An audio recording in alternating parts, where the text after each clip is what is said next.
Parneet. I'm Hannah. I'm the Client Relationship Manager from ESTAH Society. I hope you're doing well. Yeah, I'm doing wonderfully well. Thank you so much for having me. That's excellent. We came across your profile and it truly inspired your journey and contribution in the fields of sustainability, policy advocacy, and women empowerment. So let me go ahead with the questions.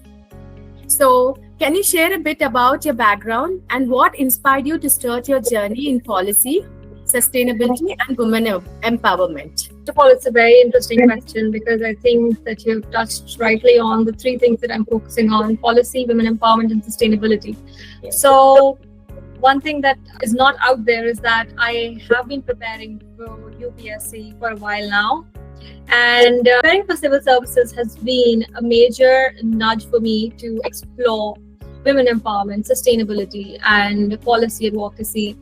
So that is one of the reasons why I got into all of it. But personally, I have been a very ardent advocate of intersectional feminism because, my own understanding of feminism has been redefined over the years. So initially, we have been indoctrinated with Western feminism, but that did not suit neither my reality nor the Indian context as a whole. So I started understanding deeper, and I started getting deeper into, how feminism in India is not taking into account the marginalized societies, especially when it comes from a Western-led, understanding of feminism. So that was one of the reasons why Girl of Zubaam came into being. Then second, sustainability is also interlinked to what I did with women empowerment. So one of the core reasons why we need to think in terms of, gender equality and in terms of sustainability, it's because they are both interlinked. So it's believed that if you're successful in transitioning to a green economy, most of the women are not going to be part of it. Gender equality is going to be set back. Our goals, our targets, we're not going to achieve them, because women are not considerably part of, they're not pursuing STEM as much as men are. So even in the green economy, even in the transition, we are seeing that more men are likely to be employed because they have employable skills. They are a part of STEM. So this is one of the reasons why I target sustainability with women empowerment.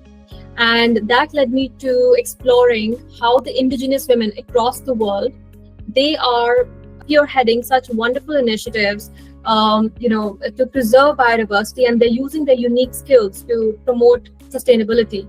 Also, sustainability is very intrinsic to, all of us Indians, because right now the temperature is around 43 degrees, 45 degrees, and it's unbearable. Like when I step out, it is unimaginable to see people, the vendors, the construction workers, they continuing to do the work in such intense heat. So I think that for us, for every Indian, for that matter, sustainability and climate change are issues that we cannot see ourselves separate from.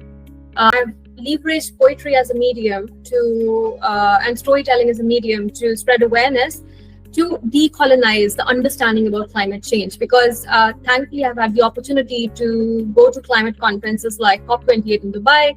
And what I've seen primarily is that the kind of language that they're using, the policies that they're making, it's coming from a very Western-led perspective. And we need to start deconstructing that. And the best way to do that is to do in the language of the people. And I think that poetry, folklores, they are so much intrinsic to our culture. If we look at if we think in terms of stories, that's how we've been brought up. Like, my mother, and we've grown up on Panchtantra and so many other fables, right? So this is the reason why I chose storytelling as a medium, because it's true. And, it's the best way you can express your truth on your own terms. That's how this came up. And policy advocacy is something that underlies all of it. So my journey officially started in 2021 when I was part of UNCTAD, which is the United Nations Conference on Trade and Development. So I was part of the Youth Declaration, so I was part of the Youth Forum, and there I had the opportunity to lead the working group on climate action. And there I learned how important it is in group on climate. Once you get into these places, you have an intrinsic responsibility to represent the best interests of the marginalized, of the people of the country that you belong to. And there was this constant, conflict there between the policies that EU was implementing at that time, the carbon border adjustment mechanism, and what its implication will be on, say, India and the other African nations. So it was very astonishing to see and to be part of that nexus. And then I also was part of Y20, which is the official youth consultation forum of G20. Last year we had the G20 presidency, and it was quite an amazing opportunity because I traveled across India. And I do not think I'm privileged enough, but I had the privilege to travel for the first time. I took the first flight of my life, I remember, in February 2023, last year. And I'm the first woman in my family to take that flight. I remember how important and monumental Y20 was. So it is leading to true empowerment, youth as well as women empowerment, because it opened so many avenues for me.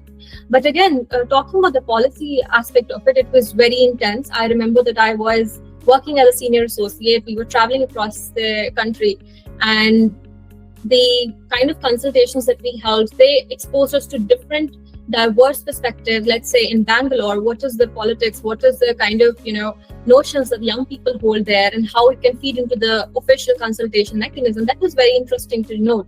But the most important part of this entire journey was that the Varanasi main summit, where I had to intervene during one of the themes. So we had one of the themes on democracy, and that was one very interesting theme because there were internal contention on the theme name itself.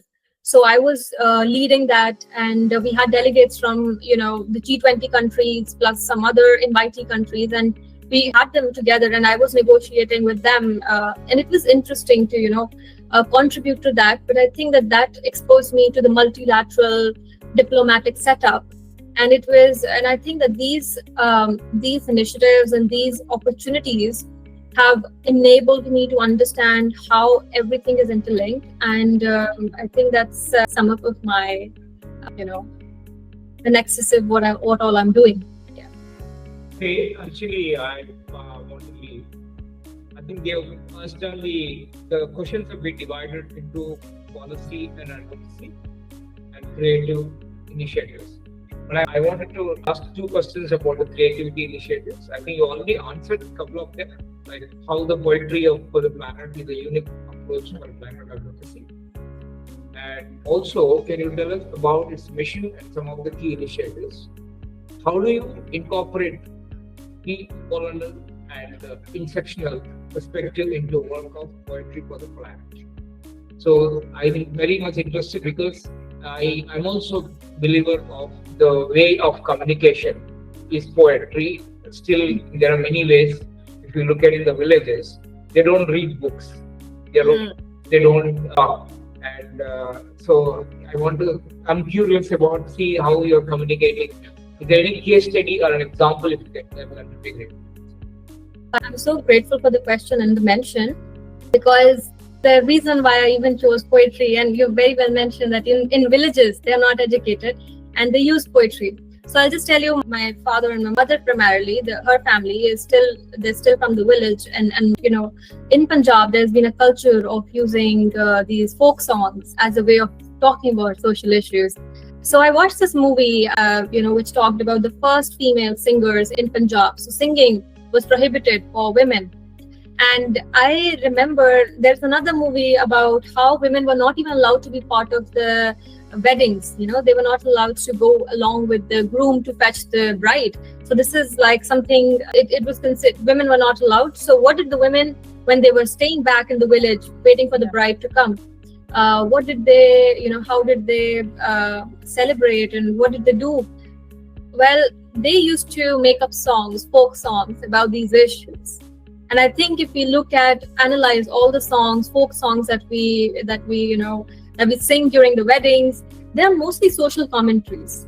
So that's also one of the biggest reasons why poetry. And I'm so glad that we have that resonance. That's why this is the best way to decolonize.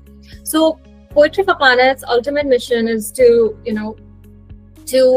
represent, to be the voice of these communities of these people. Not every leader speaks, not every leader speaks English. So we want to platform them.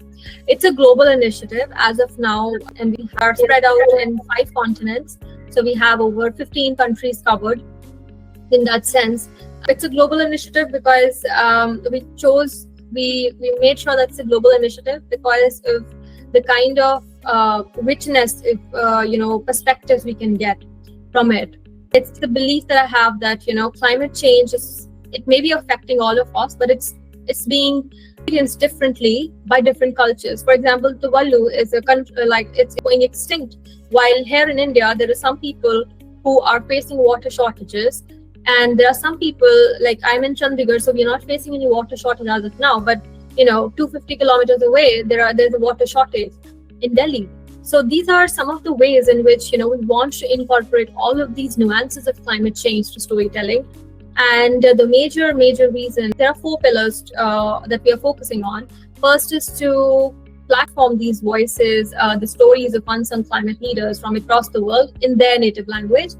And second is to raise awareness about eco-anxiety and to promote storytelling as an effective cure for eco-anxiety. Then third is to raise awareness about climate change, because there are so many people who want to work in the climate space, but they do not know where to start, how to start, and what things to focus on. And anybody can join this movement. Any kid who is, any person who wants to document their whatever regionally is happening about climate change, they can do that in the form of poetry. And this is not an endeavor for the poets, it is for the people. And fourth is to focus primarily on indigenous communities, because indigenous communities have been deprived of place in history because they have transmitted their knowledge orally. And having had the honor of working with a lot of indigenous leaders, I believe that their wisdom needs to be digitized. It needs to be part of our history, of our climate history, and as we know it. Hi, this is Priyadashini. I'm the graduation manager in ESTAH Society. So can we go with the other questions? What are some impactful moments for you at events like COP28 and St. Gallen Symposium? One of the most elemental and I think the most memorable moments for me are associated with poetry. They are in fact. One thing, I mentioned that I've been writing since the age of 13, but I came out to the world as a poet in 2022. I debuted on my birthday. So I got the opportunity to, share my work and share my poem during COP15, the United Nations Convention on Biological Diversity address. And I was doing it from my home, and I was addressing a Zoom screen.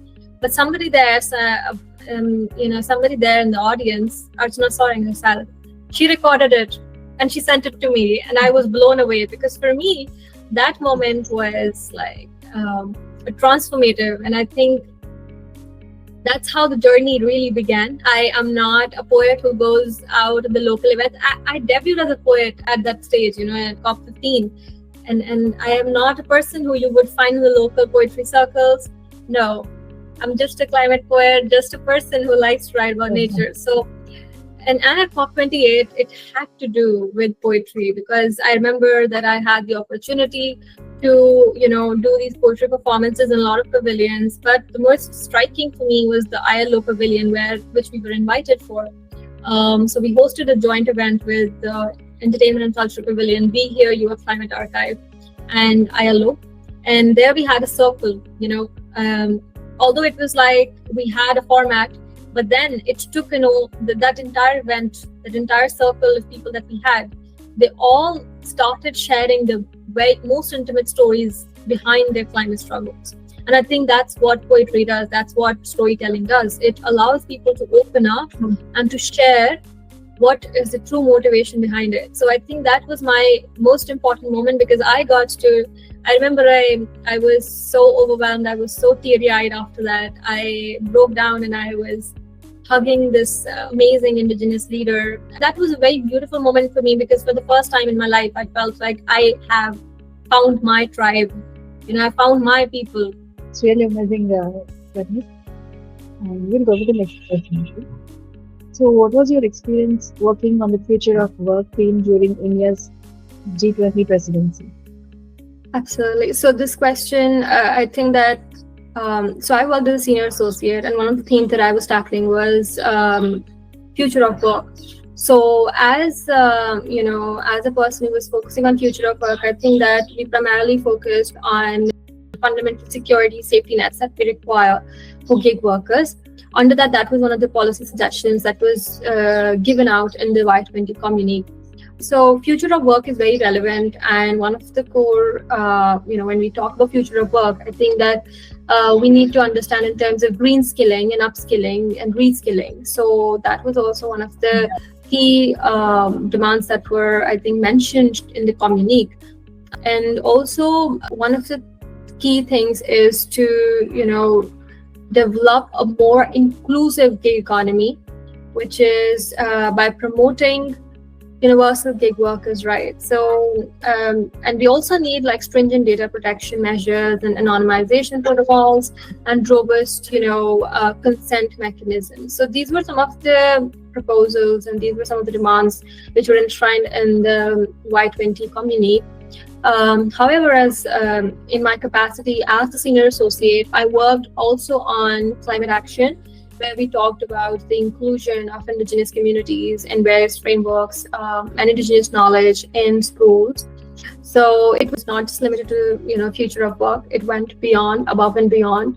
I was managing delegate affairs. I was managing crucial negotiations, and I also played a role in the in the team pertaining to democracy, because at the last moment there was some serious contention between the delegates from different countries because of their different understanding of democracy. Not every country perceives democracy differently.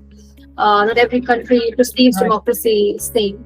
So it was a very varied role. But I think with regards to future of work, our focus was primarily on gig workers economy and promoting digital skills and digital literacy in schools, and and to focus on more stringent data protection measures and robust consent mechanisms, because that is so important. And I think we can take a lot of inspiration from the EU, the way the EU has been acting on these issues, especially when we talk about the GDPR Act and all of the other regulations that are in place. Thank you so much, Parneet. It's wonderful to have you with us today, and all the very best. Thank you. We'll meet again soon. Thank you so much. Thank you so much. Thank you so much. So we'll definitely follow you, and all the very best for your future. Absolutely. Thank you so much, always. Hannah. Thank you you, so much Hannah. for your Thank you. time. Thank you so much, Bye. Tanushree. Thank you.